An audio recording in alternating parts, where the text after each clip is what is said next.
This is the future.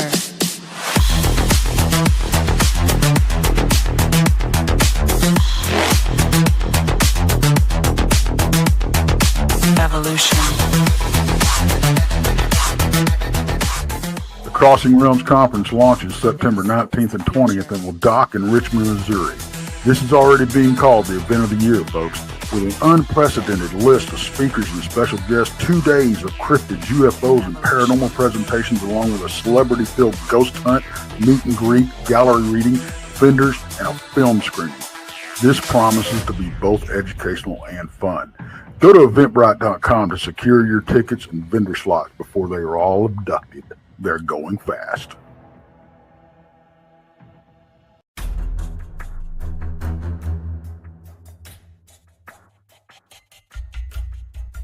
On my Area 51 line, you're on the air. Hello.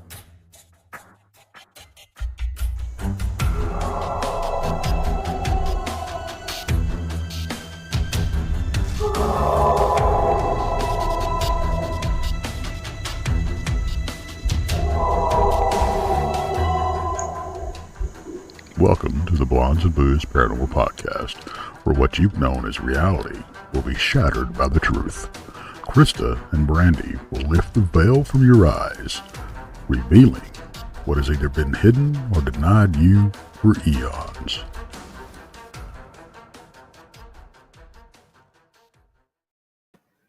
Hey, hey, hey. Hey, everybody. Hey. Happy Thursday. Happy freaking I don't know. Thursday. Woohoo. Happy freaking Thursday. Yeah, I was just sliding in from work. And I'm like, oh my God, am I going to make it? Yeah. And I had 5 minutes to spare. I was I like, know, right? I get did into it. wonder. I'm like, Yeah, because like last night I had to miss the show, the paranormal show until I had to miss that completely because I was supposed to be home by 7 and I wasn't. So that kind of got, right. messed up. Right. But it's just like, I like to eat, so I've got to go to work. Absolutely. I hear you. Hey, you know what? Real quick. Did you hear about Aaron Goodwin? I did. Isn't That is scary. When your wife hires a woo-boo-woo to woo-boo you off, you got a problem. Yeah, at first I thought it was a joke because you know how a lot of times, you scroll through Facebook and you see things like that. But then people are really making comments, like Dave Schrader, for one, he shared it. I'm like, okay. Jason Hawes did too. I was like, are you kidding me? Yeah. I mean, why didn't she just get a divorce? I guess because she's greedy. She just wanted it all. Yeah. She didn't want it. Oh my gosh. So now she's just going to end up in prison and have nothing, because this all started off that she friended somebody who was already in prison for an infamous crime that happened in Florida for him, doing away with his parents, and he ended up in prison. So she was conspiring with him to do away with Aaron. I said, oh my God. Yeah. I just think it's, and no matter what anybody thinks about that whole show, I like Aaron myself, Yes. and he was like my favorite. Yeah, mine too. And regardless, it's just sad that anybody would have to go through anything like that, especially by someone, you thought that loved you. And, it's just awful.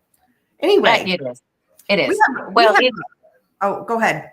I was just going to say, and also tomorrow night's going to be fun. We're just going to stay tuned to the weather because I am smack dab in the middle of a area, what they're calling a 4 out of 5 for tornadoes.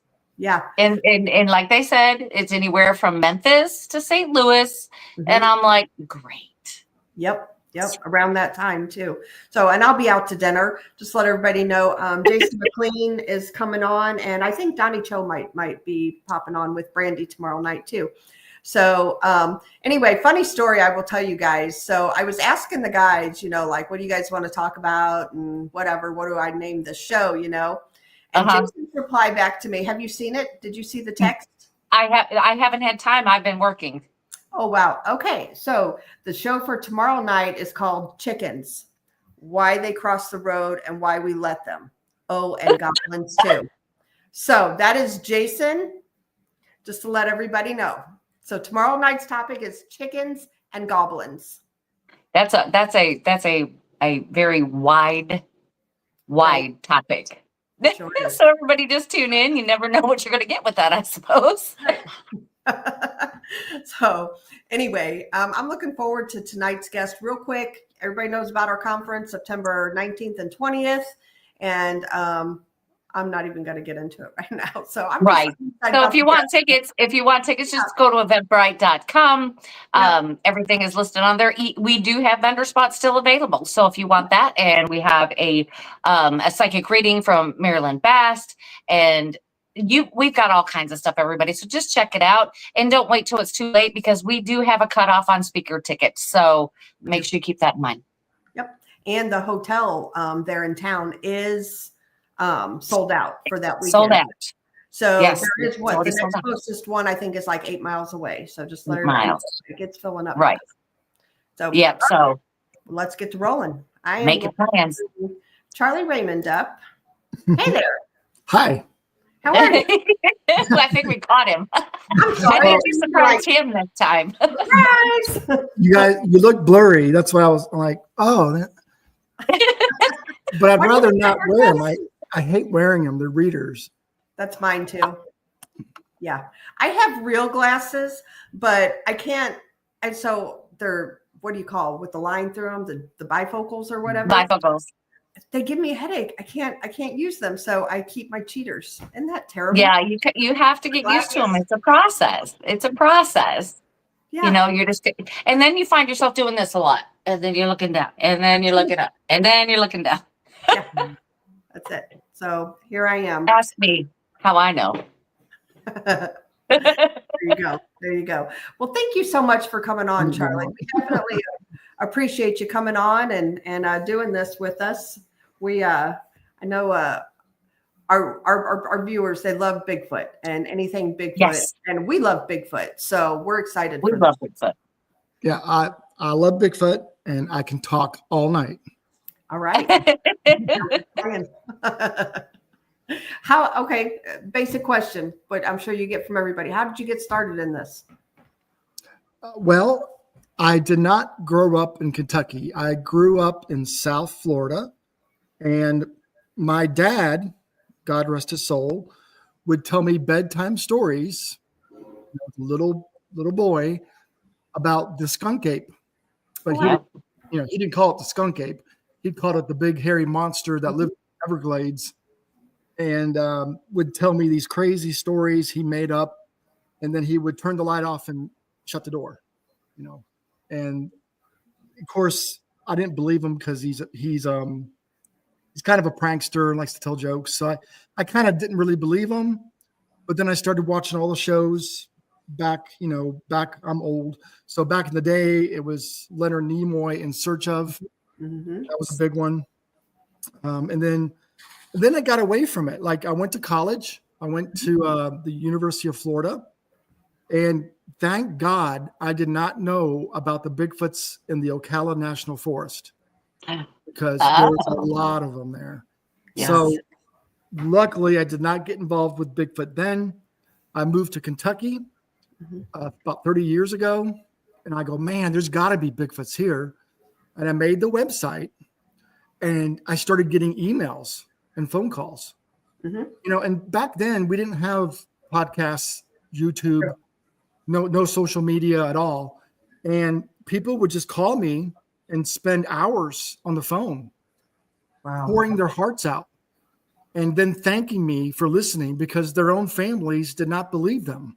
Mm-hmm. And I'm like, wow, there's got to be something to this.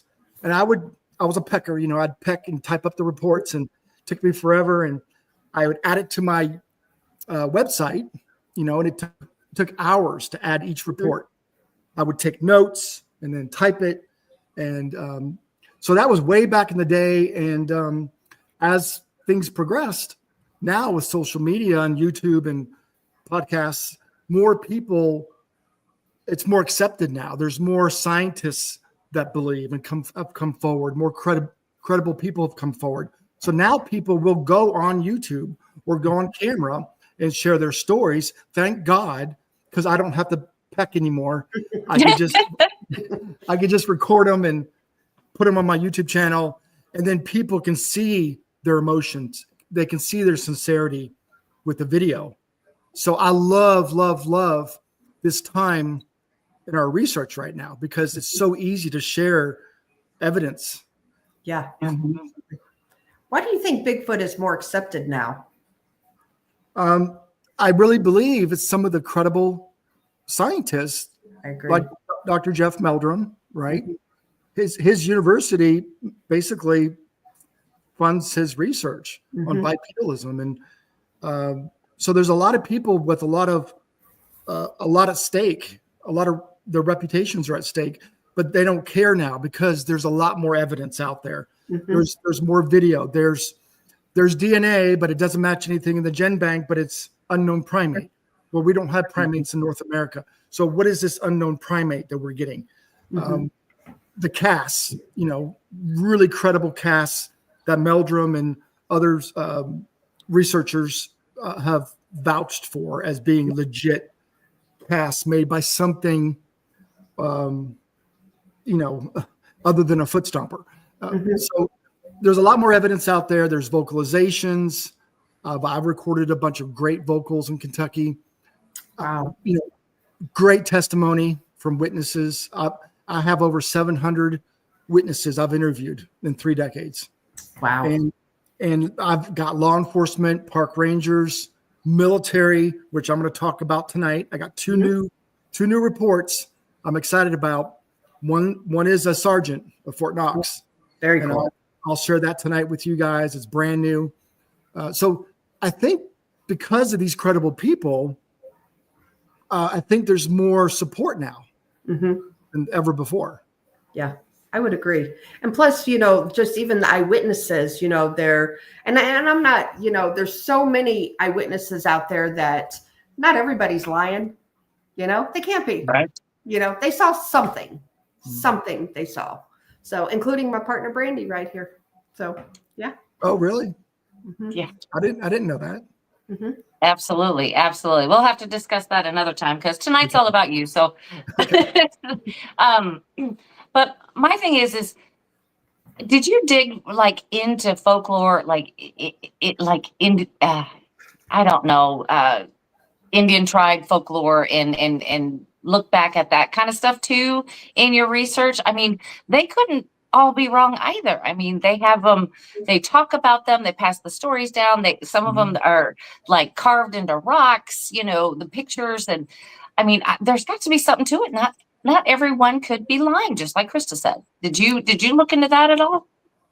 Yes.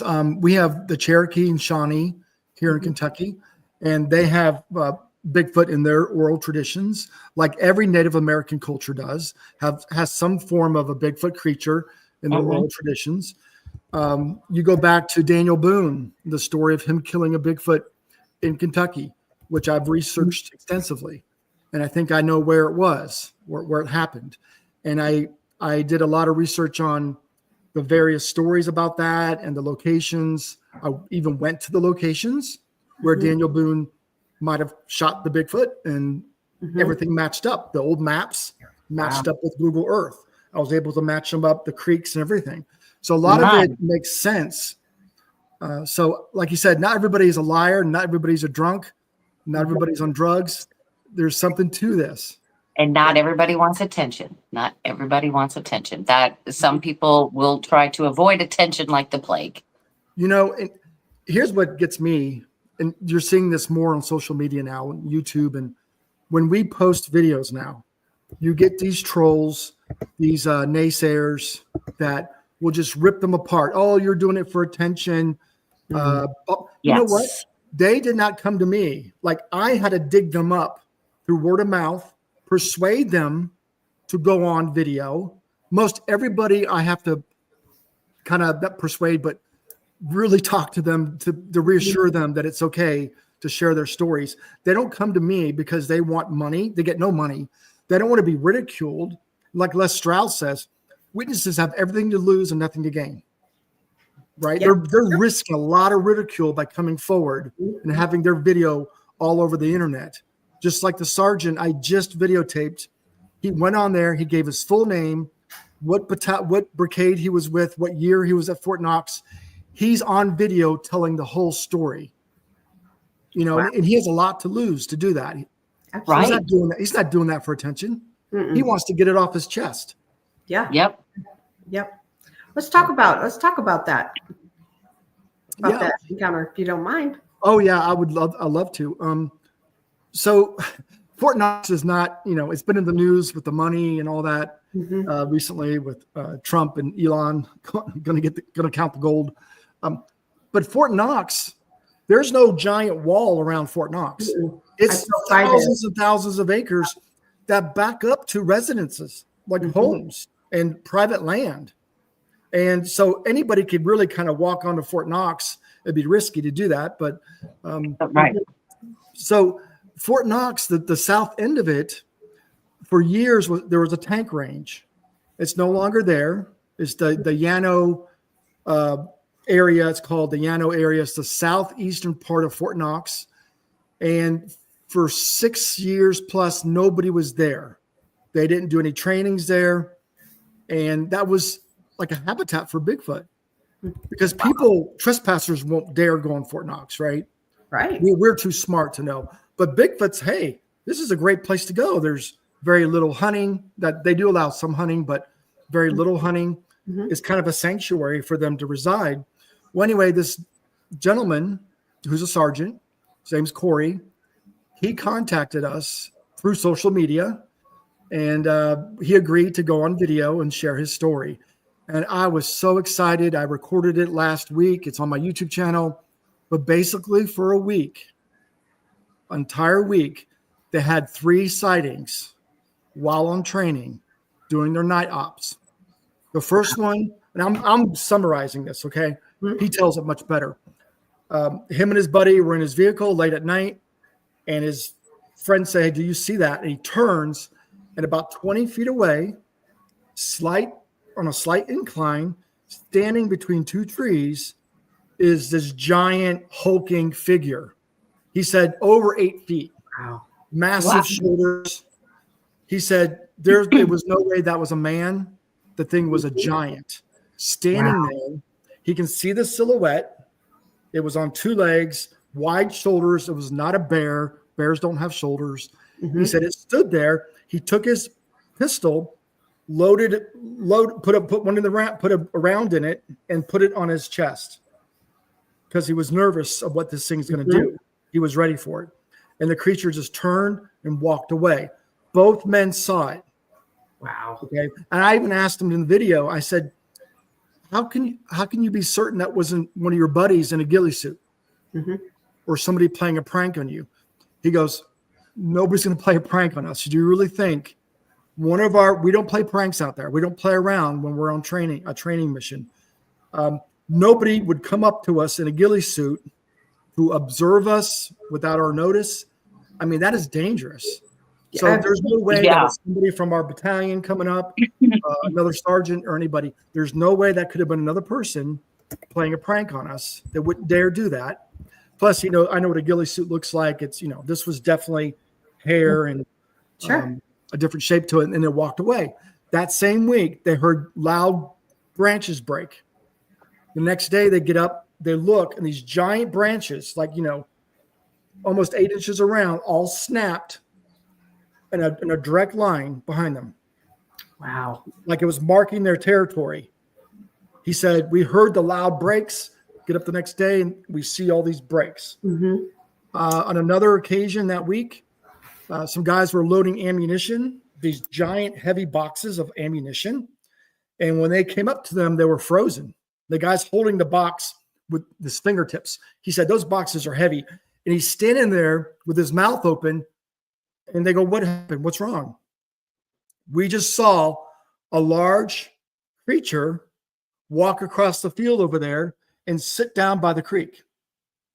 Both men, both of these military gentlemen saw the creature walk across the field and sit by the creek, and then it turned around and walked back. So they know what they're looking at. They're trained observers. All right, they can tell what it was. This was daytime. And then the third occasion, they were driving back from some, some activity, and they're in their vehicle, and the guy says, "Look," and he turns, and there's a Bigfoot standing behind a giant tree, peeking out, looking at him. Wow. And the guy said, "Stop, stop, stop," because I'm not stopping. There's, our boss or whoever's behind us in the vehicle behind us. I'm not going to stop. He's going to think we're crazy.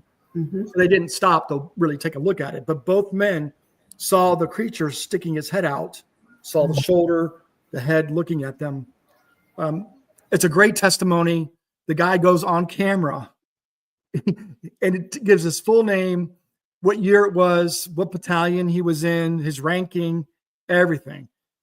And for somebody to do that, Right. why on earth would he lie and risk that? Think about that. Absolutely. Yeah. I mean, he has everything to lose, as you said earlier, everything to lose. Well, you know what I've also noticed is that these park rangers, conservation officers, whatever you want to call them, they're starting to say a couple little things that they would normally never tell you before.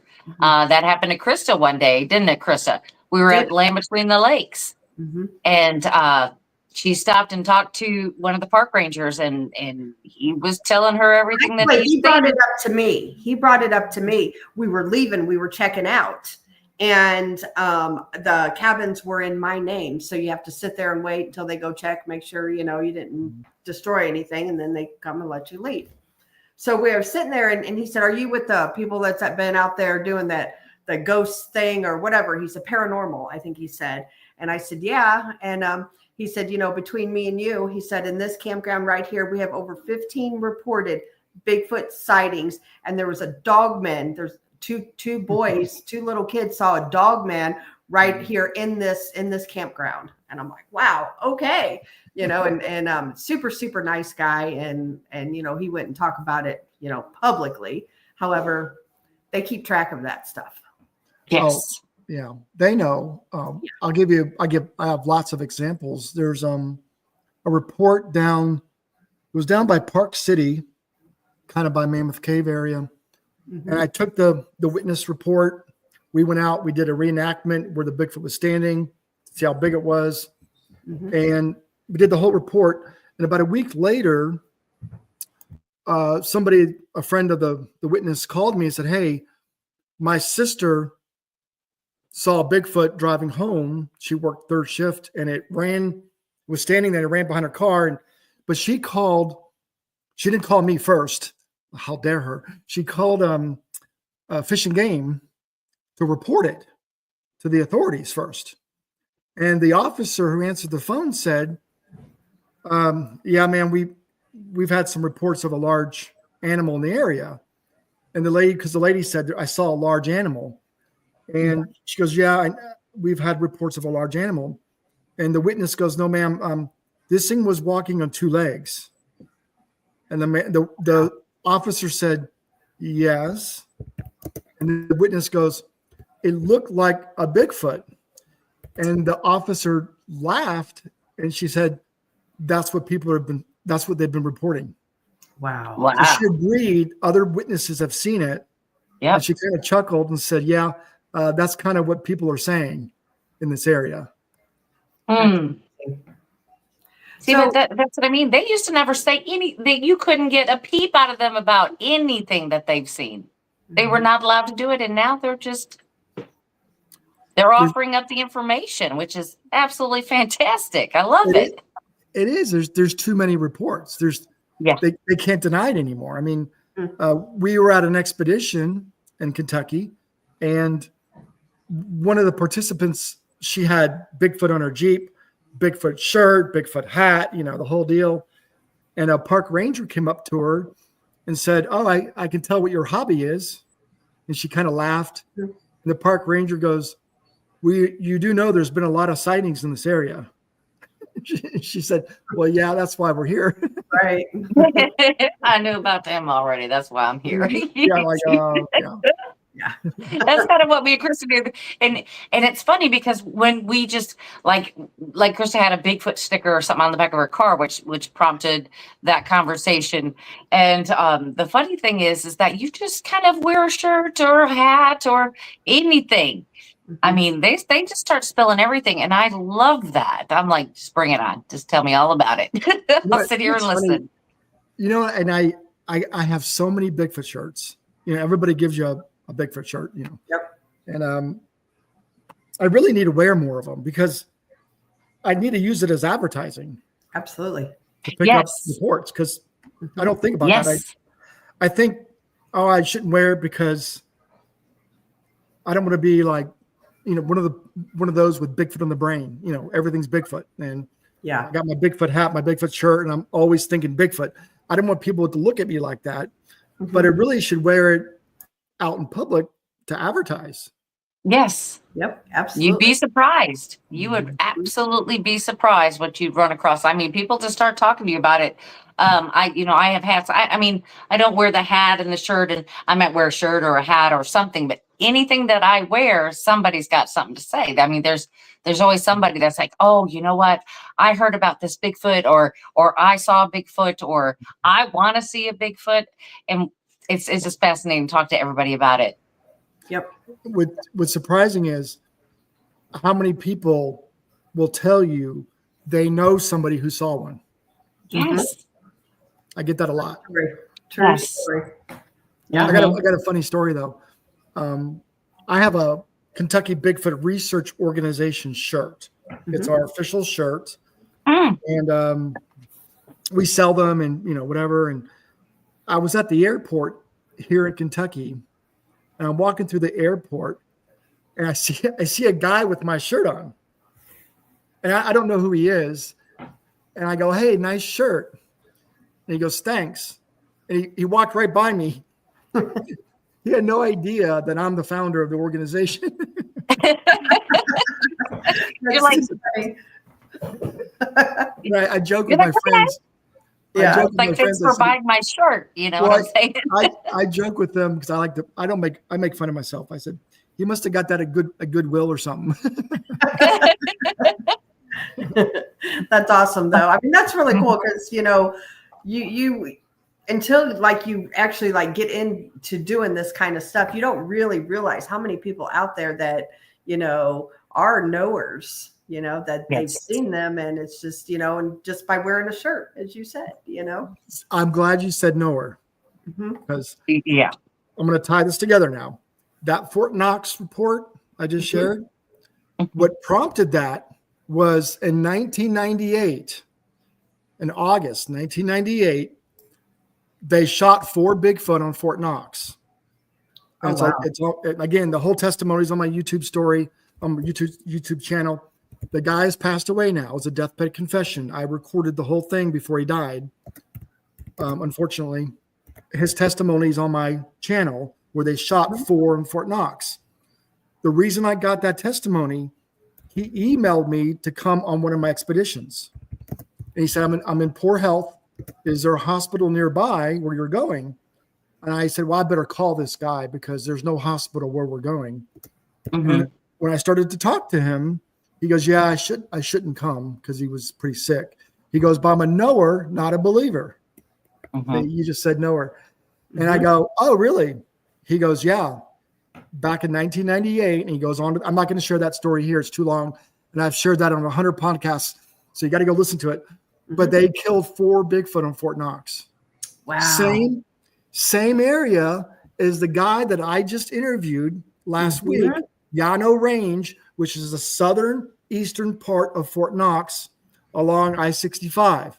Let me go a step further. If you go across I-65, is Bernheim Forest. It's an arboretum. It's 14,000 acres. It's gated.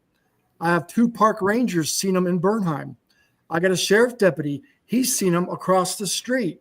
His entire family has seen them across the street. We did a Bigfoot expedition not far from there. And the lady goes, hey, my brother saw a Bigfoot in Kentucky once. I will give me his number. Called him. He worked for UPS, which is right down the street. You know, it's one of the big hubs, UPS. He worked late. He got off work. He drove right by between Jim Beam and Bernheim on Claremont Road. It was late at night. He drove right by a large hairy creature walking along the road. It took 1 step to go on the road and step back as he came to it. He saw the back of it. He could not see the head. It was so tall above his F-150. You couldn't see the head of it. That's how tall it was. It was just walking along the white line along the right side of the road, and he went right by it. He goes, I don't mind sharing the story, but now I'm an engineer in Ohio. I don't want my name on that, but you're welcome to know what I saw. And the reason I got excited, I've got park rangers, I've got law enforcement, I got military in Fort Knox. I can paint a picture with my private map, my Google private maps of all these pins, and I can tell you where they live. Wow. Wow. Not to get too far into the story about the man who passed away, but I do have questions. Okay. Did he say why he was shooting at them or shot them? Did he say that they were aggressive? Did he say that they were maybe getting into his stuff at his house? Why? I mean, so the story goes, so here's the thing. The Cornbread Mafia, which is well known, they had booby traps. They booby trapped their marijuana fields. Back in 1998, the military was helping the local PD eradicate the marijuana around Fort Knox. Like I mentioned, Fort Knox will back up to residences and private land, and there'd be marijuana there. So they were working in conjunction with the local PD to get rid of the marijuana. The Cornbread Mafia, they will kill you. No joke, will kill you. If you go to Bardstown, Kentucky on A&E, there's these unsolved mysteries on A&E, Crystal Rogers, you can look it up, where a sheriff, a police officer was ambushed and shot and killed for no reason, supposedly. Wow. The girl was shot and killed. A mother and daughter were shot and killed. No motive.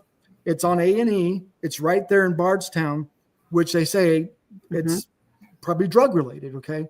So what I'm getting at is they booby trapped their marijuana fields. They had a bear trap. One of the Bigfoots, the female, her leg was caught in a bear trap, near tore off. The big male, the big black male, he had the chain in his hand. And when they were in a 113, which is a tracked vehicle, they got up there because they got radioed from the helicopter. Hey, get up here. They got up there. That big male, that giant Bigfoot, right? The alpha, he dropped that chain and he came out the 113. And three of them opened up full auto and killed the big male, dropped him about 12 feet in front of the track. They killed the young one. They killed the two younger ones. The mother, the baby that the mother had in its arms, ran off and got away. It's a horrifying story. They had a whole protocol to cover it up. They had to sign non-disclosure. You can go listen to the testimony. Because I asked the guy, why are you telling me this? Well, unfortunately, he had stage 4 cancer. He only had about a year to live. He wanted to get it off his chest. The only reason I got that testimony, he wanted to come on my expedition. My phone records conversations. I have it on all the time for witnesses. And it was on. I recorded it later on. He said, you can share that. Just wait. Please wait till I pass. I have a daughter in the area. So I waited, and unfortunately he had passed away. Wow. The sergeant I got last week, he heard that. So he heard that testimony. So he was compelled to come forward and said, yes, they're there. We've seen them. Wow. Why do you think that, because there's a question in chat, too, about like sightings at Fort Campbell. Brandy and I are in Missouri and, there's sightings around Fort Leonard Wood. Why do you think that, like in these military locations? Well, the one in Fort Knox, here's why. He told me that for 6 years, that area was not used. Thousands of acres not used. Well, it's a sanctuary now. Animals can live there freely. There's not a lot of hunting there. Trespassers wouldn't dare go onto that area, right? Think about it. You're not going to sneak onto Fort Knox. Are you crazy? Right. But a Bigfoot could. Bigfoot is the ultimate ninja. I mean, they can sneak around pretty easily. Sure. And they can see the military coming. So you're not going to, the Bigfoot has the advantage, I think. Yeah. I know military has thermals and all this night vision and great stuff, but still the Bigfoots can tell when they come and they just, they move away, Wow. The other thing he added in that testimony, that Llano Range, they just spent hundreds of thousands of dollars adding new technology to these towers that would monitor their operations. Someone came in or something destroyed the towers, went up the stairs, ransacked the towers, did not steal one thing that's worth a lot of money. If you're going to break onto Fort Knox, right, you're going to steal something. You would think something destroyed these these towers worth thousands. Who would do that in their right mind? Right. Nobody. I mean, right. I mean, from other people's reports that I've heard and people I've talked to, even with the trail cams and everything that, people put out, I don't care if they're passive IR, and it doesn't matter. My thing is I believe that they can smell the plastic. Yeah. Oh yeah. That they know you've been there. It doesn't matter how much you try to cover it up. If they can see the light, not see the light, they already know. They can smell you all over. Yes. They already know. They can see the IR. They can sense the EMF from it. We have deer that sense the EMF. Animals can sense the EMF. A Bigfoot probably can too. It's not going to go anywhere near that thing. Absolutely. People are like, all these trail cameras around, we should have them by now. Bigfoots are highly intelligent. The reason why my opinion, they survived this long, they know just to keep far enough away from us. Yes. Right? They know we kill. They don't want to be killed. So they keep their distance. They observe us. They're smart enough to know to keep their distance. And that's why they've existed this long. I mean, yeah, they could be paranormal too, and they could go through portals and dimensions. That's a whole other thing. But I'm glad you said they're observers, because I believe that they are, that they know everything, and they try to stay away from us because they see everything. I wouldn't want to come around beside there. I'd be like, no, thanks. I'll just stay away from them. That's good enough. Yeah, and I get it. So I have discussions with these naysayers on social media about our expeditions, because we go out with large groups of people, but we don't use flashlights. We don't use guns. We don't wear camo. But do you know what we do to have an interaction? We go out, act like happy-go-lucky campers and hikers, acting normal, non-threatening, and then they'll stick around. Then they'll observe us. And that's how we have interactions. That's how we've seen them. I've gotten great return tree knocks and whoops and you name it. We've had everything happen to us because we go out. We're non-threatening. We act normal. We don't shine flashlights around and laser beams and shoot guns or wear camo and trying to sneak up on them. If you wear camo, they know what hunters do. They're going to leave the area. They're not going to stick around. But if you're just a camper, laughing, playing music, cooking food, they're going to stick around, right? We're non-threatening to see what they're doing. And we've had great interactions like that. Yeah, I could definitely see that too. I think they're curious. They're, wanting to see what's going on, be part of the party, Yeah. They just want to observe if you're having, fun behavior too. They want to see what are they doing? Why are they doing that? Why are they making those sounds? Yeah.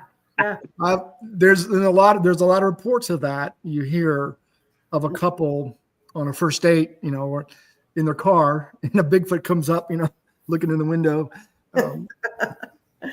That'd be a little freaky. Yeah, that would be kind of scary. I'd be like, woo. Yeah. I try to tell my wife that's for research. Hey, we're doing research. That's for research. True story.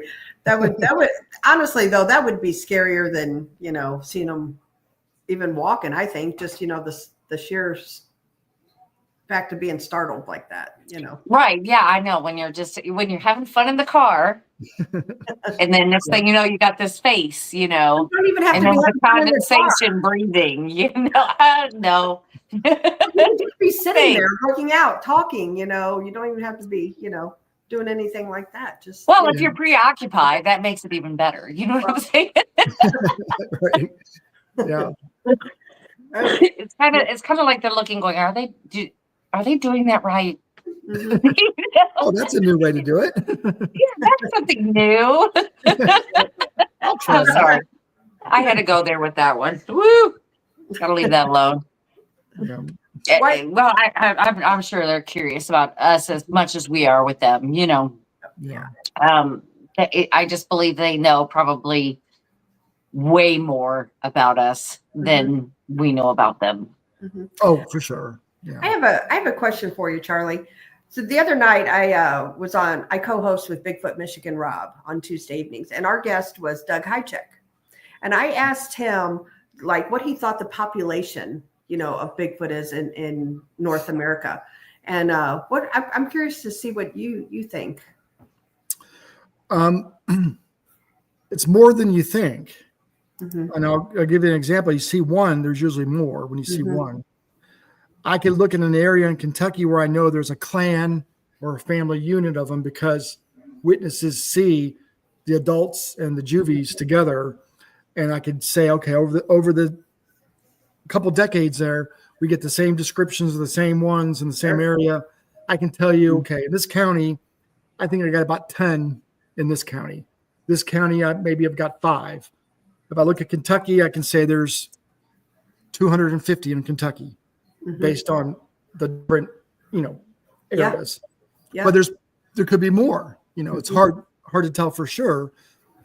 The bear population is a good indicator.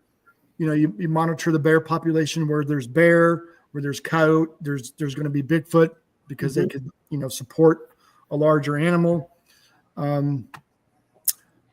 I will say this though, I kind of think, and I hope not, they're going to go extinct in some parts of the country because it's hard for them to reproduce and move to another area because all the interstates and neighborhoods. And now if they go through portals, that's different. If they can do that, yeah, they can go anywhere. I don't think they do. Just my belief, but maybe they do that. But an interesting thing that Renee Holland, from Finding Bigfoot, I talked to her once about that. And she said there's a study on wolves that they can interbreed and the species will survive. Wow. So nature finds a way. I kept thinking to myself that Bigfoot's, going to interbreed, especially in Kentucky. There's that joke about interbreeding in Kentucky, that they're going to die out of too much interbreeding. But then I've heard from Renee, there's studies where it finds a way. Nature will find a way, and the species will survive. But I was kind of worried they're going to go extinct. Well, eventually we're going to eat up all the habitat. Eventually, there's going to be not a lot of forest for them to live in. That's true, and for me, I believe that to a certain extent. But we have all these national forests that you're not allowed to do this, you're not allowed to do that. It seems like the government has like acres upon acres just set aside that you cannot build on, you can't, do anything with it. And I think that may be what's going to save the Bigfoot population. I think that may be where we're going, that's going to be the best. But as the outside of that acreage, starts creeping in, that's where I don't know what's going to happen. I don't know what's going to happen. Are they going to decrease in population because there's just not a lot of reason to reproduce because there is just not enough land to accommodate, especially if we get them, kind of cornered, if you want to say that. We're going to have to put them all in a box. I think that if we have to do that, I think we will see the population decrease, but I don't think we'll ever see them go extinct. I just don't believe that. What I worry about too is because people ask all the time, what happens if they're discovered and proven to science? And I said, well, I kind of worry because who gets the forest then? Do they get the forest or do we get the forest? Do they get the national park or do we get the national park? There's going to be a huge dilemma then. This is like the spotted owl multiplied by a million because these creatures have families and feelings, probably. And it's not just an owl. These things are human-like, Right, exactly. Because we've talked about this before on the show, and I've talked about it with Chris and everything. But they're reintroducing elk into Missouri because they were totally just annihilated. Let's just say that they were just gone. So they're reintroducing, and they're doing really, really well. But it's also bringing back other predators that weren't in this area. They had left the area due to the fact that they didn't have the meal. So, with the cougars and the black bears and everything is creeping all back into the society. So I don't know exactly what the government is going to do with that, because they are reintroducing, these animals for a reason.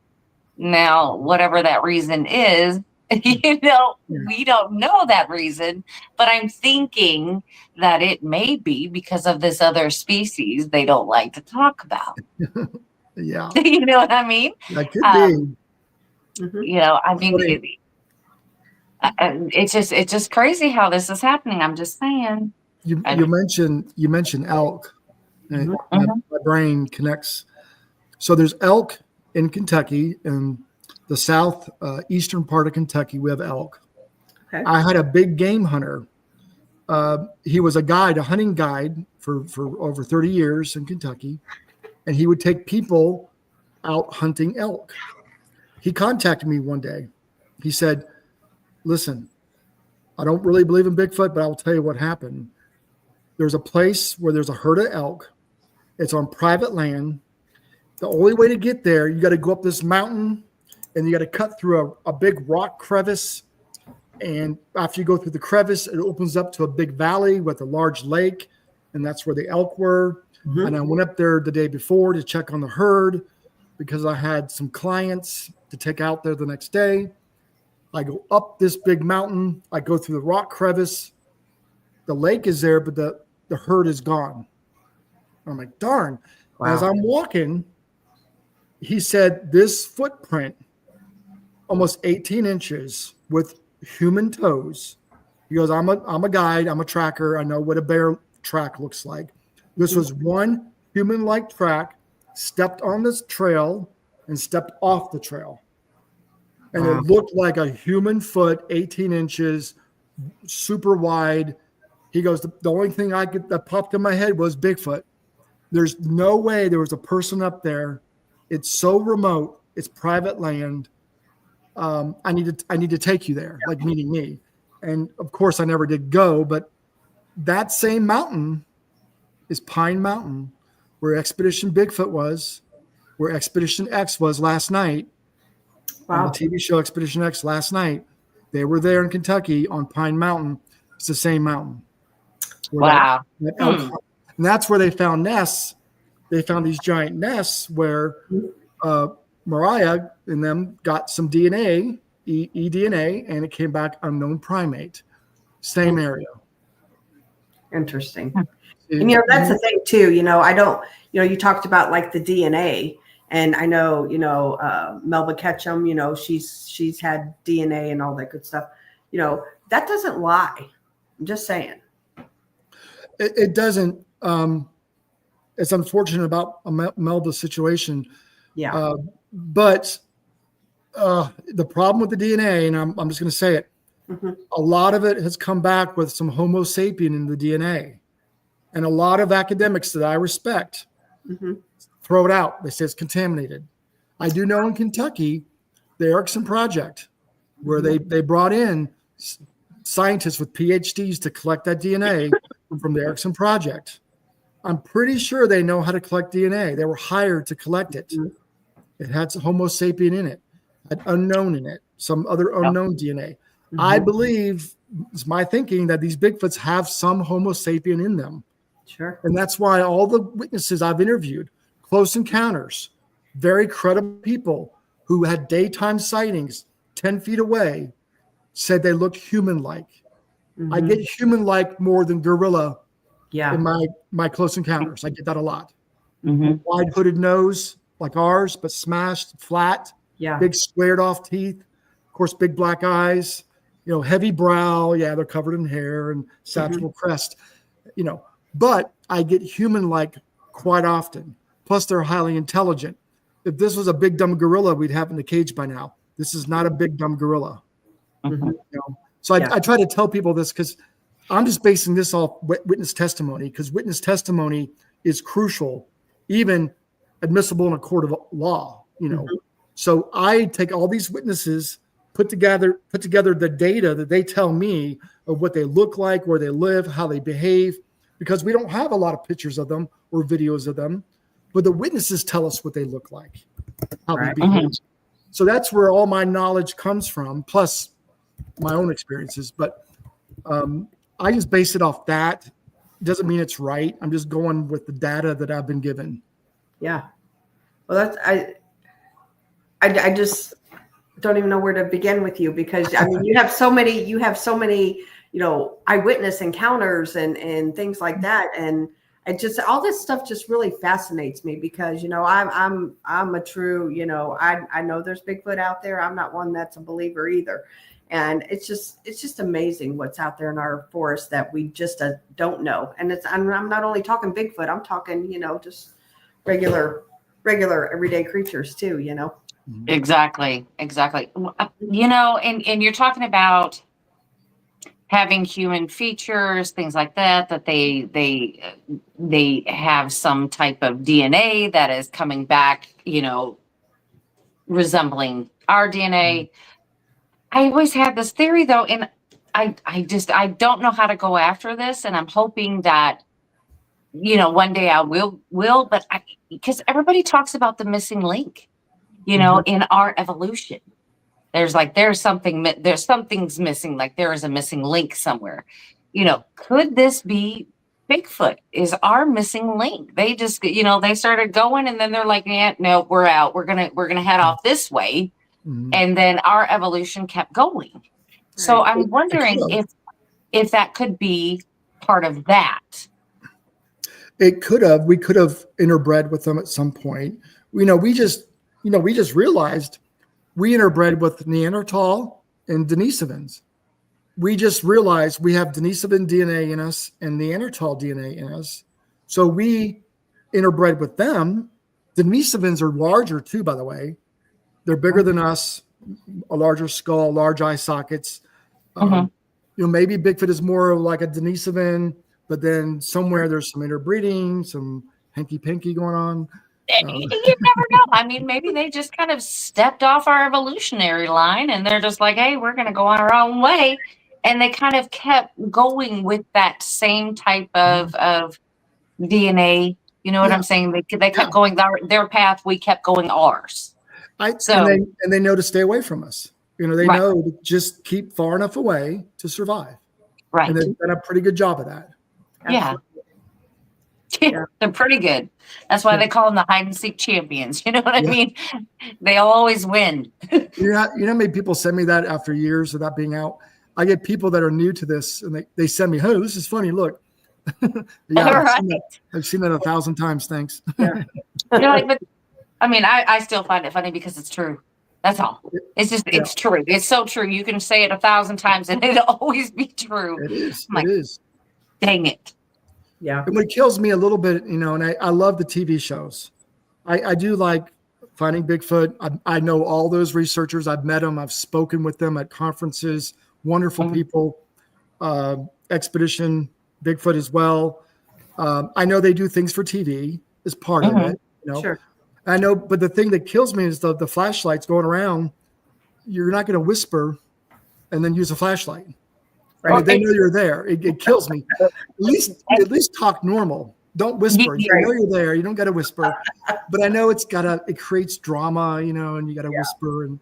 But yeah, they do. It's just kind of like, well, if y'all just sit around, just bring out a chair, everybody sit in a circle, keep talking about it. You talk in the dark, and then next thing you know, you're probably going to have something happen.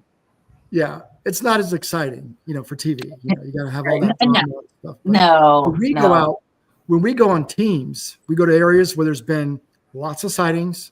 We break up in smaller teams, and then we will do that for fun. And it's kind of relaxing. We'll go out and we'll turn our red headlamps. We have red headlamps. We turn them off, and then we'll send 5 people down the trail in the dark.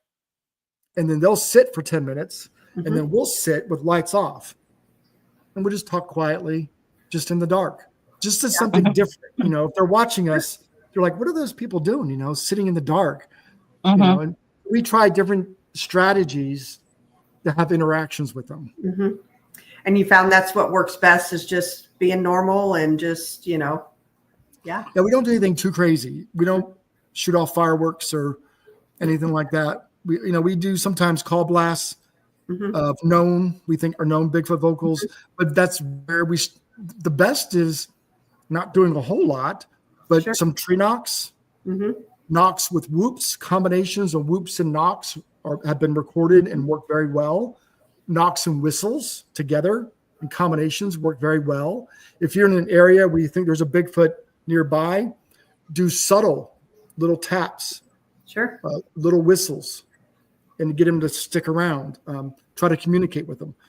So we start subtle, you know, with the little stuff, and then we amp up maybe a couple knocks a little bit later, some whoops, some ways to get them to communicate, and it's worked. Very cool.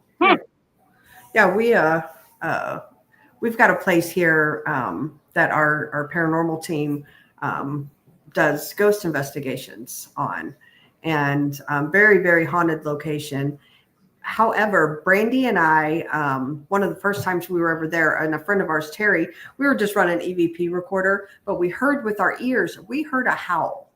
And I can't explain that howl. It wasn't a ghost. It was definitely come from way within the woods. And I sent it to Joe Doyle, and he listened to it, and he said that it's definitely something with a big set of lungs, and it was nothing that was native, you know. So anyway, I'd like to send that to you if you don't mind, and just kind of get your opinion on it and see what you think. Yes. You know, that area there, I call it Dogman Road, because there was a Dogman encounter along that road, which a mile or two away from that location. So there's just a lot of weirdness going on, you know. So that's our new place. We're going to be doing, I think in May, we're going to go out there and do a little bit of cryptid work. Yeah, that's exciting. Yeah. I would love to hear it. I'd love to hear it. I've heard a lot of coyotes. I've heard the alpha coyote in a pack. I know what that sounds like. I've heard a lot of known Bigfoot vocals over the years, where I can kind of put it in Odysy, which is a free software that you can look at the spectrograph, and I can tell you based on the wavelength and pitch amplitude what that is. If that's a human, if it's a coyote, I can compare it to other known vocals. Yeah, I'll be happy to do that. I wanted to add this because this was very exciting. I recorded some whoops years ago. They're on my YouTube channel just recently.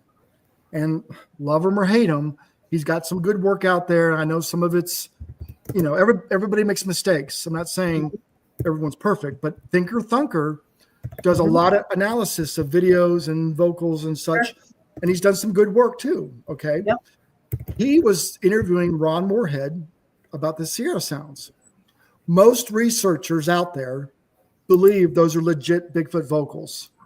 Many cryptolinguists like Scott Nelson and others believe those are a Bigfoot language, that he recorded.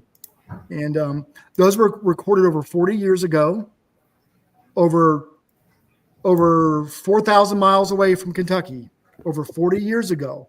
There are whoops in those vocals. Thinker Thunker took those whoops, went on the internet. He found my whoops on my YouTube channel and compared them perfect. My whoops don't match human whoops. They match the whoops Ron Moorhead recorded. The signature is identical. And he does a great job on his Thinker Thunker channel of comparing my whoops with Ron Moorhead's whoops. And I'm tickled to death because I've always said they're Bigfoot whoops, but now I know for sure. Absolutely. Wow. Have you like taken those sounds and went back out to the same location and tried to play them again? Yes. And other locations too. I have a large speaker. It's a Bluetooth speaker, which will call blast. I'll give you a couple of good ones. They weren't my whoops. They were actually the Kentucky Vocalizations. These were recorded by some ghost hunters in Kentucky. in an abandoned house trying to catch EVPs.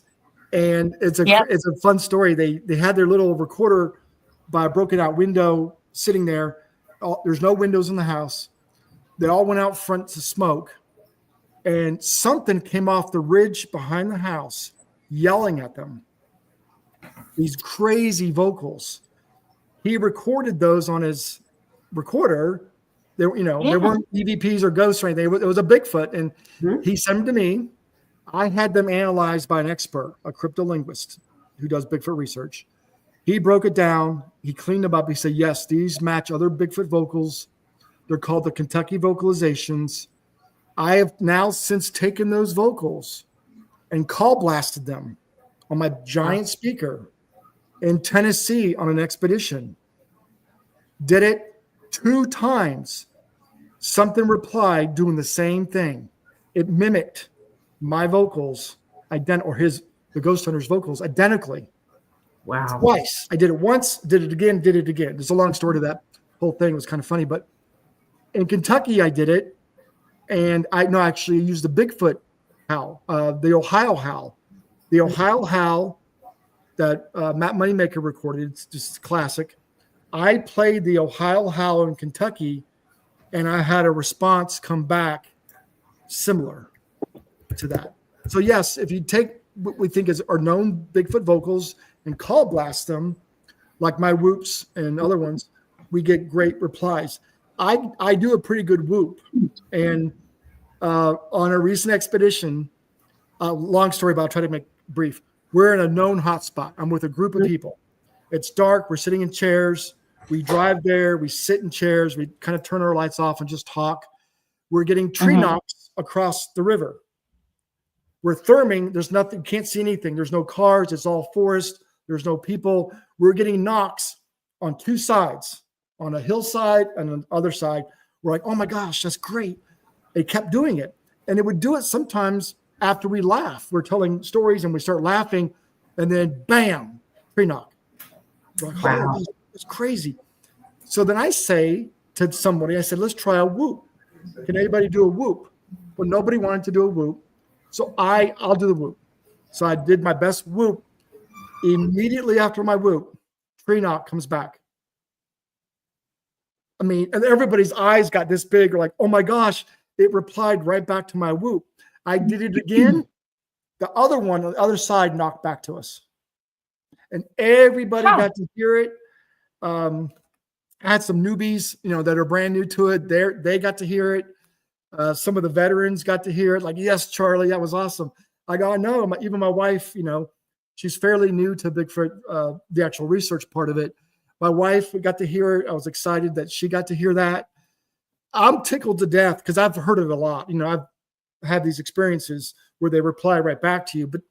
But to get somebody to hear it for the first time, it's like a proud dad, Absolutely. And, right. You talked about, playing the sounds. And I have to tell you, so there was Brandy and I are ghost hunters. We started out doing the ghost thing, and the Bigfoot is relatively new to us within the last 3 or 4 years. But there's a haunted location here in Missouri, a different place that we were at last July, I believe, July or August. And I was sitting outside with a friend of mine, and we started hearing things in the woods. We got some tree knocks, and we weren't even out there looking for Bigfoot. This was a ghost thing. Mm-hmm. And so the guy that was with me, we're like, oh boy, and I wasn't sure like what his feelings on the Bigfoot thing was. I knew what I think. And anyway, so I actually took my phone and I played the Sierra sounds just to see, if we could get any more. OMG. That place, like, it was crazy. We spent all night outside. We were getting more, I think it was cryptid, Bigfoot activity, not ghost paranormal activity myself. And maybe a little mixture of both, because we did see a couple shadows. But, we had big, like, something came down on something through something on top of a metal shed. And we can't explain it. We walked down there. We looked all around. There was like nothing, and it's in the middle of the woods. And it was just a really, really cool experience. And like I said, I told myself, I don't know if this is stupid to be playing these sounds, because I don't think these sounds but it worked. It worked. You never know. And what I tell people, unless you're there, you got to know the situation. You got to know the location. You got to debunk everything. I'm the kind of person that likes to debunk everything. I don't want it to be another person knocking back to me, to be a woodpecker, an acorn follower. I want to know for sure that's a tree knock. Because as a researcher, this. If you start with everything's Bigfoot, Bigfoot in the brain, people aren't going to believe you. Right. So you got to be very critical of your evidence. And I am. I'm very critical of it. When I and I think people know that when I say it was, but you really got to be there. You got to be where we were the last expedition with my group of people, and the whoop and the knocks coming back to my whoop. You had to be there, right? Because there's not a person there. We can see there's with thermal. There's no cars. There's no people. The Bigfoots could be there hiding, but if they're deep enough in the woods, you're not going to see them with thermal. But I really believe those were Bigfoots knocking back. But you've got to be there. Yeah, absolutely. And there's just so much. There is so much. I was just thinking about that whole playing sounds and things out there. Well, a friend of mine and I, we were in Oklahoma, and we're sitting kind of like it's pretty much at the base of the Kiamichis. We're still up there, but we're at the base of the Kiamichis there. And she was just new of getting into this. She actually had a Bigfoot experience without realizing she had, and it scared her pretty much. So we had gone doing other things, in that area in Oklahoma. And I said, have you ever heard, what a Bigfoot sounds like? Da, da, da, da. She's like, no. So we're just sitting next to each other in lawn chairs, and we're talking, and I'm going over the phone, and I'm playing all these things. And then the next thing we hear a wood knock. Now it's kind of off in the distance, but it's still pretty close. But I'm like, oh my gosh, I didn't even realize, I'm playing these sounds. We're not paying attention. I shut the sounds off, and there is not a cricket, a frog. Everything is completely silent. And it wasn't when we started playing that, because we were just out there talking, and then we went over the sounds, and then everything went silent when I turned off the, these whoops and stuff. And I'm like, well, maybe I shouldn't do that. With just you and I sitting here, maybe I should just kind of leave that alone.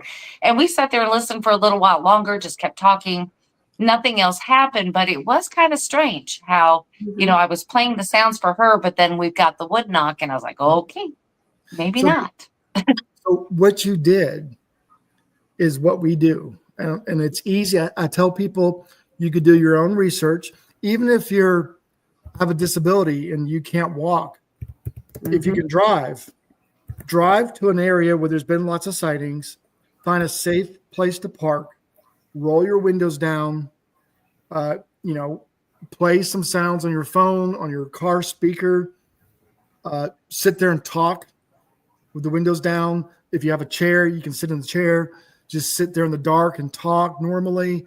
And then out of the blue, try some free knocks or play some sounds or play music, and you never know, something might come back to you. Sure. Right. And it did. And I didn't even realize what I was doing until, I shut that off, and I said, oh my God, did you hear that? She said, yeah, I heard it. I said, that was a tree knock. That was an absolute tree knock. But then we noticed there's no more sound anywhere. It was just, everything just went, whoop, that was it. There, nothing was making a sound. And the crickets and stuff were so loud out there that, I had to turn my phone up loud so she could hear it, because they were so loud. And that was just amazing. It's absolutely amazing. And, as people know, if there's a large predator in the area, everything goes quiet. Yep. But the one knock, we call those a home run knock. It's one loud knock. And what we believe, it's kind of like a warning that people are present, everything gets quiet, then nothing else happens. that one loud knock. We typically never do one knock ourselves. I like to do 3 knocks. Don't know what it means, but I've had great success getting replies back to my 3 tree knocks, or a knock and a whoop together. It means something else. I don't know what it means, but the one knock is kind of like, hey, we got people present, lay low, be quiet. And then usually sometimes when you leave the area, you get a knock, kind of like the coast is clear, the people are leaving type deal. So that's kind of what I think one knock means. It means we got people present and everything goes quiet. Yeah, I would agree because, I think the different knocks, the different, like what are your thoughts about tree structures? Because I'm on the fence about that. Yeah, I'm not a big believer, because Mother Nature can do a lot of that. Right. The bent trees, the X's. Oh my gosh, there's X's everywhere behind Walmart. Behind Walmart, there's X's. Yes. The trees fall like that. Now, if you go to an area where there's been lots of sightings, and then you've got, say, footprints or all this other evidence, and then you see an X maybe over that trail going to where the footprints were or the sightings. Yeah, maybe they're doing that, maybe. But I want to add something. I just posted a video of these crazy trees. They're all woven. And I took a picture, and I even said in my video, I'm not much of a believer in tree structures, but this is interesting. And I filmed it. I had a lot of comments on there because there were a few of those trees that were cut. You can see them because it's right by a trail where they cleared a trail. They must have cut the trees when they cleared the trail. And this was about 10 feet in from the trail was this crazy structure. And some people pointed out, oh, I see some of those branches are cut. Well, my reply back was, a Bigfoot would use cut branches. Why not? It's laying there on the ground. Why not use it? Right? It takes less work to break the branch. It's already broken for him. Right. There's something in science called optimal foraging, where animals try to expend the least amount of calories to obtain calories or to do work. So animals, generally speaking, will take the path of the least resistance. Right? A Bigfoot, why not use these branches? They're already cut for me. Why not take them and make a symbol to mark my territory? So I kind of mentioned that to people in the comments on my video because, those are cut. Well, okay. Who says a Bigfoot can't use cut branches? Right. That's true. I'm very skeptical of the X's and things like that. You just don't know, like you said. I mean, it could be weather, it could be a whole lot of things. What really gets my attention is when you're seeing these good sized tree branches that are very green and they're twisted. Yeah. That's what gets my attention most of all. Yes. Right. Also, the ones that you see where the roots are upside down, you see. Yeah, like it is, like you can see where it's pulled out. Yes. Yeah. Yeah. So those are, I'm not saying I'm discounting those because who's going to put, who's going to do that to a tree? Something that's right. And we all know trees fall in the woods, but when they drag them a couple feet, well, we kind of have to look at that. Yeah. Yeah. And I do think they do that. I do believe there's enough evidence out there from sighting locations. I even have reports of a witness hearing the Bigfoot break a branch and holding the branch in his hand. Wow. I got a couple reports on my website. Terry Thomas is an artist. He does sketches. He did one of the Bigfoot standing holding the branch in his hand because the witness, through the scope of his rifle, saw the Bigfoot break the branch and was holding the branch in his hand. Whether the tree knock or I don't know what he's going to do with it. But so there's a lot of testimony that they might use these structures to mark their territories. The sergeant that I just interviewed, he says in his interview, there was no storm. They heard these large branches snap. Now, this is like the next night after seeing it. So they saw the Bigfoot. The next night, they hear these branches bam, bam, bam. They go out there and they're all broken the same direction right behind their Humvee. Wow. So that was probably a Bigfoot. Oh yeah. Mm-hmm. Wow. Oh yeah. Do you I'm just like, okay, good. do you get any encounters that are, I mean, all of them, like a lot of people I know, they have, can get PTSD, things like that. Do you have any encounters that, are more on the scary side of things, where it's like, oh, that Bigfoot was ticked off or? Yes. And here's the thing. A lot of these people will suppress these horrific encounters for many, many years. And they can't sleep. It affects their lives on a daily basis.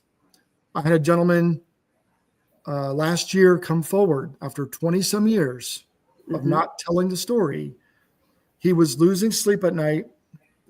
And his wife was like, what's wrong? What's wrong? He goes, well, I hate to tell you this, but I had a Bigfoot encounter back when, I was bow hunting in Kentucky, southern Kentucky. And this is over near Somerset, Kentucky. And what happened was daytime, he's up in his stand. Something big is coming through the woods at him. Now he's full camo, face paint, everything. He gets out of his stand because he thought, this was a bear or whatever coming up this way. And he's waiting there with his bow and it stops. Never did see it. Then he hears a noise to his left and there's this massive Bigfoot standing next to a tree looking at him. So now he doesn't know what to do because this Bigfoot is very close to him, giant, like can easily kill him. But then something else is coming up the ridge towards him as well. So his heart is racing. He describes the creature, the hand, the face, the one standing by the tree in great detail. He turns, runs to his truck. The creature follows him to the truck. Never did hurt him, though. Never did grab him. I just escorted him out of the woods. He threw his bow in the truck. He said he broke something on the bow. It took off out of there. He said, that has affected me in my entire life to see a monster looking at me that close. He got choked up. When I was interviewing him, he was visibly shaken after 20 years. And his video is on my website. If you go to my website, YouTube, the bow hunter in Kentucky, visibly shaken when I was interviewing him. Wow. And he afterwards thanked me for listening. He said, this is like coming out. It's like first you tell your loved ones or your friends first when you come out with something. I'm making an analogy to other things, but but he tells his family first, and now he's going public with it. That's the next step. The next step is to go public and let the world know, let all my friends know I saw a Bigfoot, and it was scary as hell. And he went public with that. He's, again, you could watch him now on my YouTube tell that story, but he had trauma for that. And then it sank in because I've interviewed other people. I've interviewed grown men that have cried on camera. And I'd have to stop my filming and say, okay, gather yourself, calm down. It's going to be okay. Wait. And then I filmed them again because they were visibly upset in the interview. And I realized I kind of provide a service. Sure. It's almost like therapy in a way. I mean, going public with this stuff. It's not just me sharing it because I love Bigfoot. I love the stories and I want to share it. I want to prove to people they're real. So that's what motivates me. Like, look, here's a sergeant that saw one. Look, I told you, that's what gets me excited. But I'm also helping these people. We forget that. We really are helping them get their story out. Right. That's what Brandy and I say, because we hear a lot of encounters too, on the whole paranormal realm. And, we never discount anybody because we weren't there. It's not our story, our encounter to tell or to say that didn't happen, So anybody we talk to, we always believe them just because, they saw or witnessed something, and what it is. only they know, and some of these encounters are really, really scary. Like I said, Bigfoot Michigan Rob, he had a very frightening encounter. Yes, he did. Yeah. And it traumatized him for a long time, to the point that, like, I mean, his whole life changed because of it. And, so there are a lot of you hear a lot of the good encounters but then, there's also the negative ones too, that just, aren't so friendly. Right. Yes. I want to add one thing based on my research, which I just give my research. Okay. Mm-hmm. So like I said, it's well over 700 reports that of credible witnesses I believe are credible. Mm-hmm. I've documented many, many close encounters, like that deer hunter, the bow hunter mm-hmm. I just told you about, where the Bigfoot was standing right there, like not even 20 feet, and could have easily killed that man. Yeah. It did not. I can tell you dozens and dozens of stories where Bigfoot is looking in a car window at a young boy in Kentucky. And the Bigfoot's looking in the window of the boy, and the boy's scared to death. The Bigfoot did not bust the window, did not tip the car over. The Bigfoot walked away. I can tell you honestly, I don't have one report of them hurting a person. Mm-hmm. Scaring the shit out of them, yes. Yeah. Being territorial, pushing trees over, throwing rocks, yes. But I don't have one in Kentucky of them putting somebody in the hospital. Yeah. So my point of that is, I think there are cases. There's some bad apples. There's some situations where you get some, yes. Generally speaking, though, that's how they survived all this time. They know just to scare us enough to get us to leave and don't hurt us. I kind of believe that they hurt us, there's going to be a manhunt. There's going to be a monster hunt, right? Mm-hmm. Makes so sense. They know, hey, I better not, I better just let them leave and I'll go on my merry way. Yeah. Well, and here's the thing too, like you mentioned the rock throwing, if they wanted to hit you, they would. Yeah. Yes. Mm-hmm. Oh yeah. I agree. They can easily hurt you. I say it's more rare. It's not as common. I know it makes for great stories on podcasts and books and stuff. And I will tell you this, there are other podcasts out there would pay $20 a witness. And we're going to give me $20 to bring witnesses to them to make up stories. I'm not going to mention who they were because they wanted those scary stories, and so you get people in there that would just tell lies about, the Black Hawk helicopter picked the Bigfoot up in the net and it took it away. Okay, how did the military do that? What does the military have that we don't have that can put a Bigfoot in a net and carry the Bigfoot away? Now, I heard that on a podcast and I'm going, you got to be kidding me. Yeah. No, I agree with you. I was with Brandy when she actually had a vigil. I saw the shadow. I was in a tent and I saw the shadow, the way the moonlight was shining.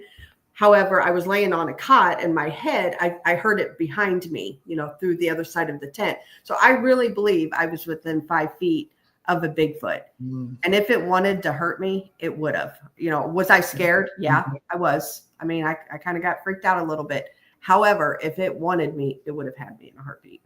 One of the very first reports I took in Kentucky, where the lady called me on the phone and spoke to her 2 hours, was in the Red River Gorge.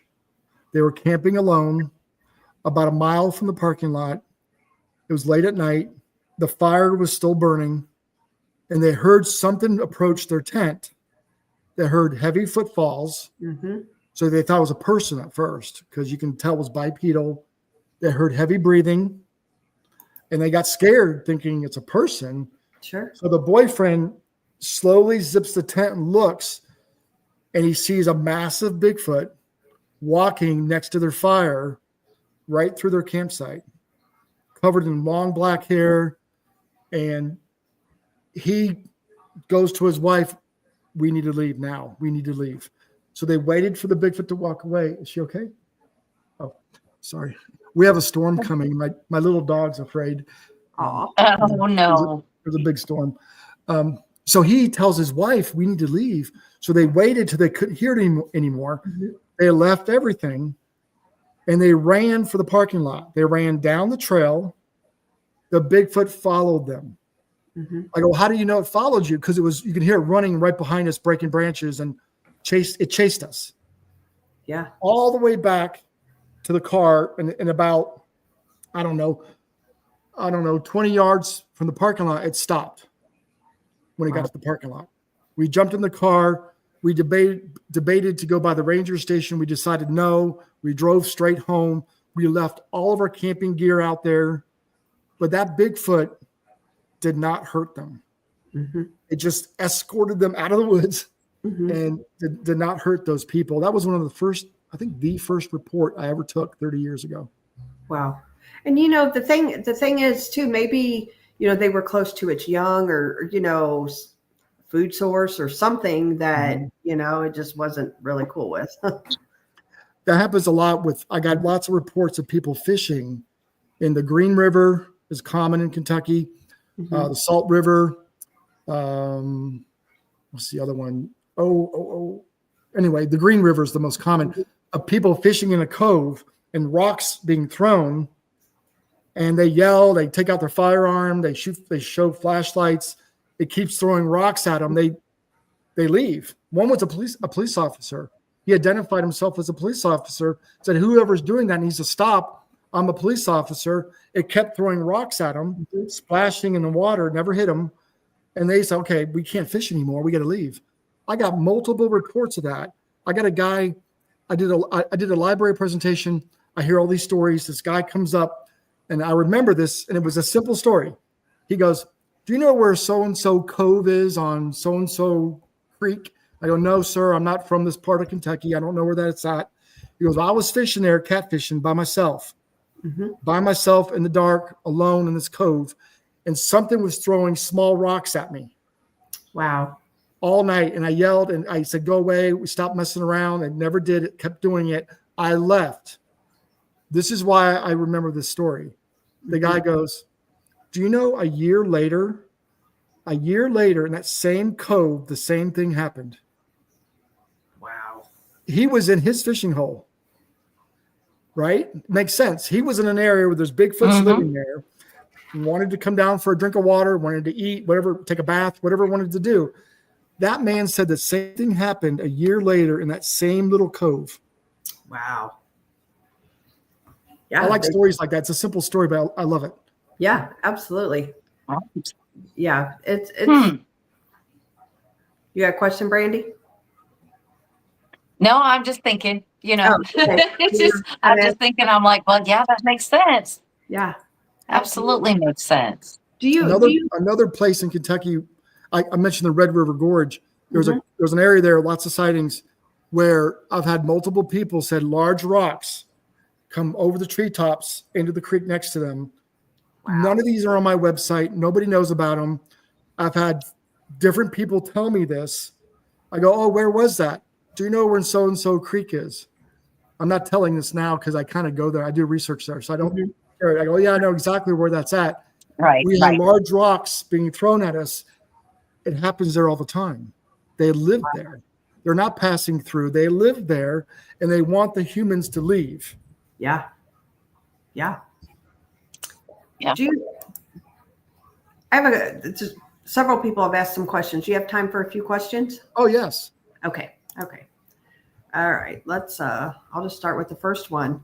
A little twisted asked, didn't President Roosevelt hunt them? Was it Roosevelt? He didn't hunt them. He heard of a story. Right. In his book, what is it? The Great Wilderness Hunter? Yeah, I'm not sure what it's called, but I know what you're talking about. He talks about two trappers that one of the trappers, its neck was broken. They broke the guy's neck, and they found large human-like tracks in the camp. And they had seen the Bigfoot too. The hunters had seen him, and it actually broke one of the guy's necks. Yeah. So yeah, he talks about that. But Teddy Roosevelt also writes in Kentucky on the Red River, which is in the Red River Gorge, Daniel Boone camped on the Red River, And I can go on and on about the Yahoo that Daniel Boone shot. I can tell you where I think it was. But Teddy Roosevelt writes about Daniel Boone in this area camping on that Red River. Very cool. Danny Buckner asks, hi, Charlie. Ever research in West Virginia? I live in southern West Virginia. I'm sorry, what was the question? He asked if you've ever researched in West Virginia. It's where he lives. Danny asked. I've been there. I've been skiing at Snowshoe. And Snowshoe is a great place to go skiing. I've heard there's a lot of Bigfoots around Snowshoe. Okay, good deal. I've never been to West Virginia. Next They call question. them the wood boogers. In Yep. West Virginia, they call them the wood booger. Gotcha. Mhm. Jim Dodge asked, Charlie, what do you think is your best piece of evidence? Jim Dodge, he asks the toughest questions, I tell you. Jim's a good friend of mine. Gotcha. The best piece of evidence, gosh, I can go with other researchers. There's researchers that have gotten much better evidence than what I've gotten. My forte is honestly interviewing witnesses, their testimonies. That's what made me a believer. I've documented many, many witnesses. That's what convinced me. But I would tell you my best evidence would be those whoops I recorded because those whoops are so clear. They don't match any known animal. I used to tell people at my libraries, I'll give you $100 if you go to my website, listen to those whoops, and you find another animal in Kentucky that makes that vocalization, I will give you $100. Since Thinker Thunker took those whoops and compared them on a spectrograph to Ron Moorhead's Sierra sounds, and they match identically, I now tell people I will give you $500 if you could prove those whoops come from another known animal. So I would say the whoops I recorded, I would say my best evidence. Awesome. Good answer. Okay, Daryl asked, have you ever heard of them skinning a tree like a small cedar tree? I do know they like cedar thickets. I've got a lot of reports around cedar thickets in Kentucky because, as you know, year-round cover, they repel insects. The skinning of the tree itself, maybe they use it to floss their teeth. I don't know. I know bears will scratch, and deer rubs. If it's up higher, maybe it's a Bigfoot doing it for some reason. Yeah. I don't know. Could very well be. Yeah. Who knows? Yeah. Boondock asked, Charlie, I had one roar at me multiple times and I thought it was an excavator throttling up. Have you ever heard a similar description from anyone? Yes, the roar, I get like almost like a lion, but deeper, longer, deeper than a lion. That, you could tell it's a large animal making it. Sure. I don't get excavator as the roar. I get the excavator as people describe them coming off a ridge, breaking branches and just making a large commotion like a bluff charge. And they use the term bulldozer. Wow. It's kind of like a bulldozer coming through the woods at me. Now, other times they could be stealthy, as quiet as a, fly. Other times they make a bunch of noise to scare you. Yeah. But the roars, I've heard the roars, never recorded one, but I do get, it's a cross between a lion and then an excavator. There you go. But, yeah. That's an interesting, it says it sounds like an excavator. That's the first time I've heard anything like that. Yeah, I don't know what an excavator sounds like starting up. Yeah, I'm not sure either. Okay, Riley Ron asked, have you ever heard about Fort Campbell Bigfoot and the UFO sightings? I've heard through word of mouth there's some sightings in Fort Campbell, but I've never documented myself sightings on Fort Campbell. All the sightings were on Fort Knox that Mhm. I've documented, and around Fort Knox, just Sure. dozens of sightings around. But no, not Fort Campbell. No. Okay. Maggie M10 asks, do they move out for a season if they live there, like hibernation? Thanks so much. Very interesting, she says. So based on my research, here's what I tell people. Again, witnesses tell us a lot of information. Mhm. They tell us what they look like, where they live, how they behave. So I've documented sightings over decades in the same counties, the same physical descriptions in the same counties over decades. So that leads me to believe they're not migrating. They're not going to Florida for the winter. They're not going, too far. As long as they have shelter, food, and we don't encroach on them, they pretty much stay put. We have sightings all year long. And so we don't think they hibernate. To me, it'd be too risky to hibernate, right? Sure. Right? If they're hibernating by now, somebody would have walked up on one, I would believe. So I don't think they hibernate. I do tell people this too. The only reason we have more sightings in the spring and fall is Mhm. because there's more people in the woods then. Yeah. But they're active year round. Mhm. I would wholeheartedly agree. Do you think too, like there's more sightings just because of like, people, are the forests are being, built with shopping malls and homes and things like that. So there's more people around. Yeah. And I tell people this, Kentucky, if I take the BFRO reports plus my reports, I would say we rank number 4 in the country in sightings, because in Kentucky, we live in their backyards. Yeah. They live in our backyards. So there's more of a chance of a sighting. And that's why Kentucky is such a hot spot. I will tell you, I do believe in Canada, Yeah. there's probably more Bigfoot, but you have less people living, in that climate in those areas. Mm-hmm. Yeah. All right. One last question. Dr. Fox asks, do you think the Bigfoot in, say, Alaska are a different type than the one where we are? Yeah, I do.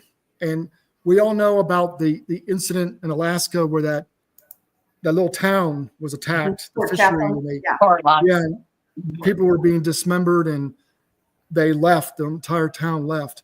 And those Bigfoot there supposedly were killing people. Here's my thinking on it.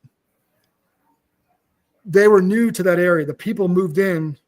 Those Bigfoot did not want them there. They were already established and they were very territorial and they pushed the people out.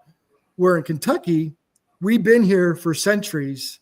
They came in probably about the same time we lived here, and we had to learn to live side by side with them in the States, all over the United States.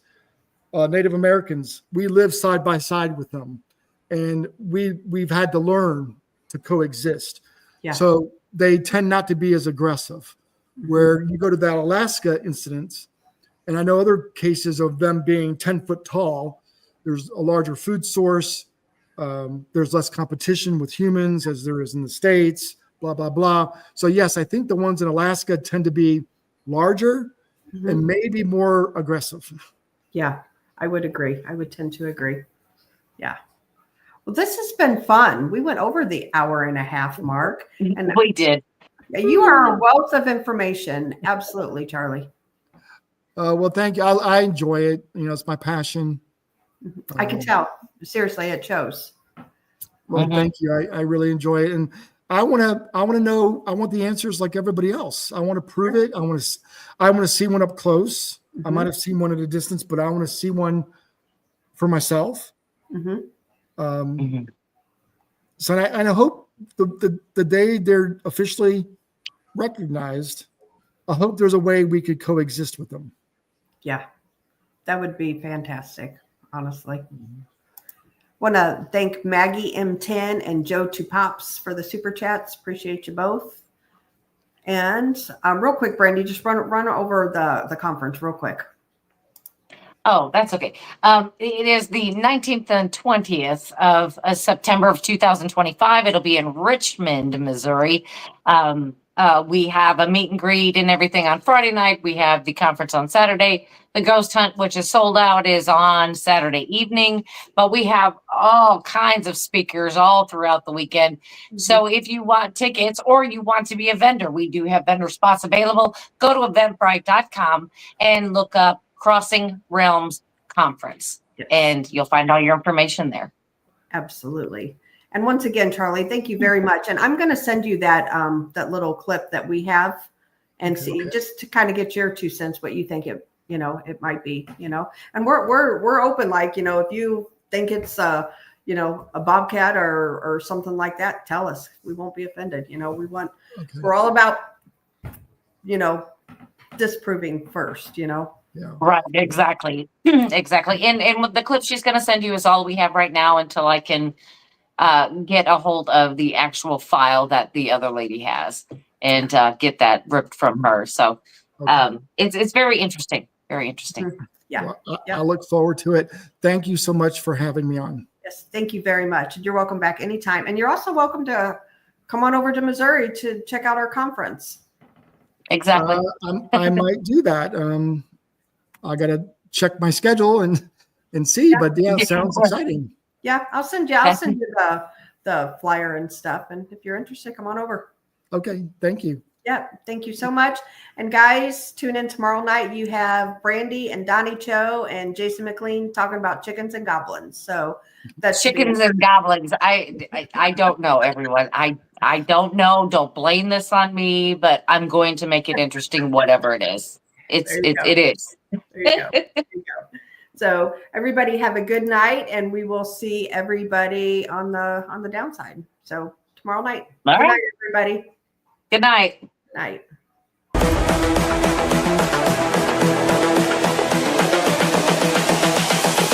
This is the future.